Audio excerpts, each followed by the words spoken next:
Let us start with field hockey, which goes to the Ivy League hotbed of Louisville and emerges with 2 shutout wins.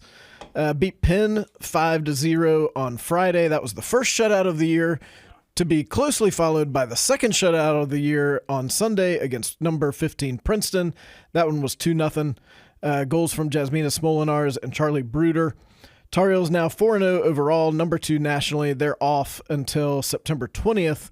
That's a home game against Syracuse, an ACC game. Here's the thing. Carolina's going to play Northwestern for the NCAA title. Those are the 2 best teams. Wow. And it's not close. Adam's calling his shot now. Well, those are the 2 best teams, barring a significant upset. That's what's going to happen. Women's soccer. Had a little setback in Durham on Thursday night. No corners in that match for the first time since 2022.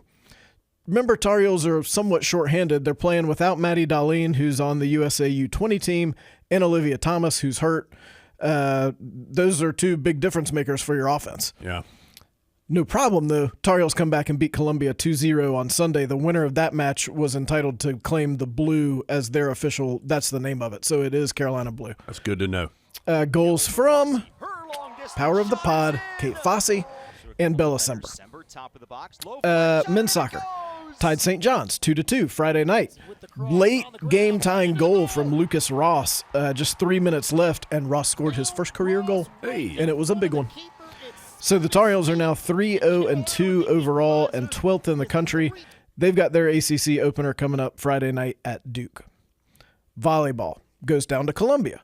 Things started well. A sweep of a 3-1 win over Temple on Saturday. That was the first set Carolina had lost all year. But then the first overall defeat of the year on Sunday, South Carolina wins 3-0. Former pod guest Mabry Schaffmaster had her 3rd double-double of the year. Carolina's 4-1 overall. They'll go to Manhattan, Kansas this coming weekend for the Kansas Classic. And then men's golf opened up. They were out in the state of Washington. How'd that go? Tied for 9th at the Sahaley Players Championship. David Ford, Carolina's best individual, tied for 8th. That's his 20th top 10 in his Carolina career. Encouraging debut for a freshman. Of course, Tar Heels.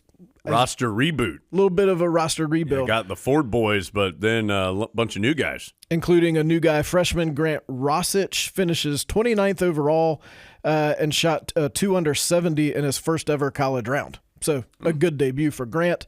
Tar Heels are at the Fighting Illini Invitational the weekend of September 20th. They've won that event the last couple of years. Think how what a long season golf is. You're starting playing now. You're like the last one to finish. You're a different person by the time the season's over. Honestly. Seriously. You've changed your major a couple times. A couple guys have graduated. I think everything that could happen. You can have a baby in that time period. I mean, probably no one on men's golf is going to. Unlikely. Yeah. We'd have them on the pod if that happened. That would be a story.